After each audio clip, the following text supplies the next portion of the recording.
Good evening. I'm Bob Gelms. You're listening to Blues Deluxe on a Saturday night here in Chicago, Illinois on WXRT. We're lucky enough to have in the studio with us tonight one of the finest blues players in the whole country, Mr. Son Seals. Well, you're a hell of a guitar player nowadays, but you started out as a drummer, is that right?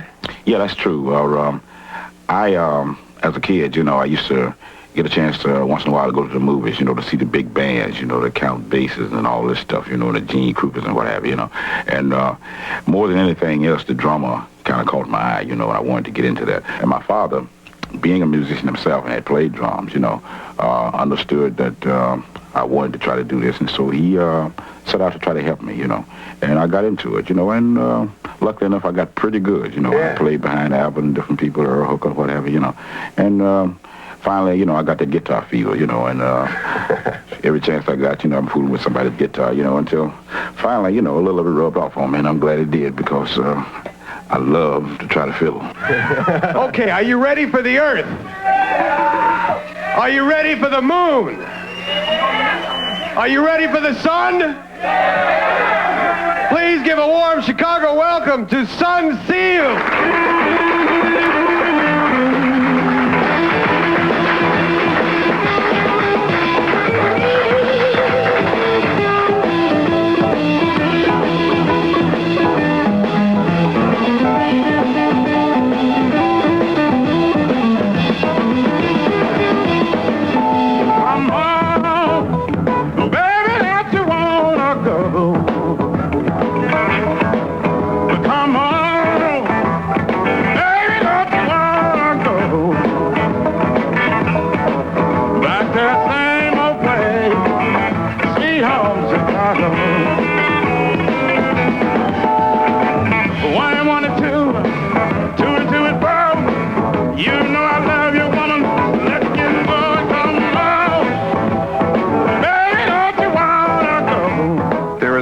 More to the blues than sorrow and pain.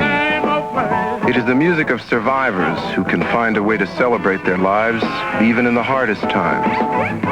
This is an American popular art that reaches across many lines to touch all sorts of people.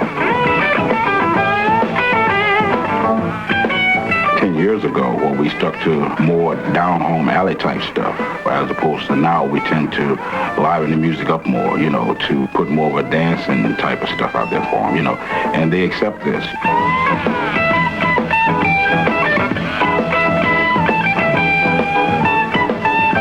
There's a story that they tell about Bruce Iglauer and Alligator Records. You finally got with Alligator in '73, and a friend of Bruce's heard you at a club and called him up at the phone one night and said, "Hey, listen to this guy," and hands the phone, or pointed the phone at the band, and Bruce goes, "Who the hell is that guy?"